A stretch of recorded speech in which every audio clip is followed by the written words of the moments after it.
Tu m'as suivi sur la dernière vidéo? Alors c'est parti, on entame le deuxième jour de road trip. Allez, en route! Et après toutes ces émotions, je repars poursuivre mes aventures pour cette deuxième journée. Je profite d'être à Poneriwen pour découvrir la vallée de Chamba avec ses prés verdoyants et ses animaux, cochons, chevaux ou encore vaches. Le paysage est juste magnifique. Au bout de la vallée, je fais demi-tour pour reprendre la grande route qui part vers le nord pour rejoindre mon 5e arrêt, Point d'Imier. Je m'arrête à l'entrée et je découvre une petite plage. On est à marée basse. L'eau fait comme des miroirs avec le ciel. Je poursuis un peu plus loin pour me tremper les pieds à la plage de Tieti. Et comme d'habitude en Nouvelle-Calédonie, je suis seule au monde. Je rencontre juste un couple de Mélanésiens sur la route et un pêcheur qui s'en va pêcher au harpon. Je continue mon périple avec l'église du Sacré-Cœur rouge et blanche de Point d'Imier. Elle surplombe un cimetière blanc très bien entretenu avec des fleurs colorées qui donnent des allures de fête. Et je reprends la route car nous avons encore du chemin à faire. À tout haut, je m'arrête au bord d'une rivière pour pique-niquer. Ici, un peu plus au nord, il y a le couloir de Tiwae, qui est une impressionnante formation rocheuse creusée par l'eau et au fond de laquelle coule une cascade. Mais pour faire cette randonnée, il faut au préalable réserver auprès de la tribu de Tiwae. C'est pour cette raison que je n'ai pas eu le temps de m'y rendre, mais je compte bien y retourner un jour pour voir ce couloir de mes propres yeux.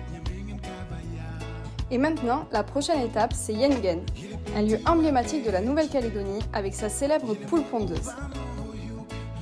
Et la voici, une formation rocheuse de calcaire qui prend la curieuse forme d'une poule. Juste en face, il y a aussi son voisin le Sphinx. Et juste au-dessus, il y a une petite randonnée qui permet de surplomber tout ce beau paysage.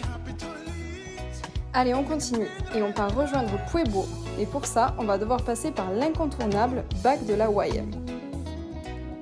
C'est le dernier bac de la Nouvelle-Calédonie. Il est posé dans un décor entouré de montagnes verdoyantes. C'est un spot incontournable de la province Nord.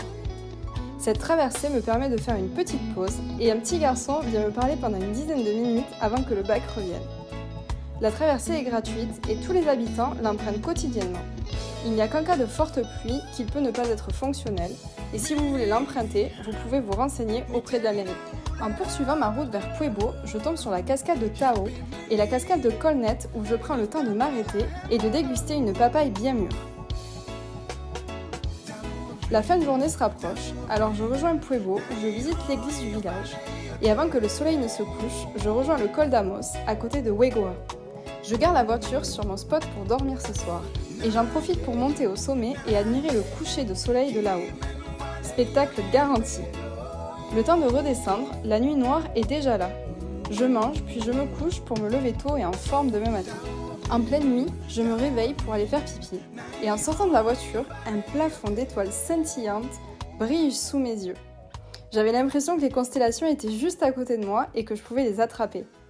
Je suis restée là un petit moment à contempler ce ciel étoilé, entouré du seul bruit des criquets et d'un léger crissement des arbres par le vent. Allez, je te souhaite une bonne soirée et je te dis à la semaine prochaine pour le dernier jour de road trip. Tata!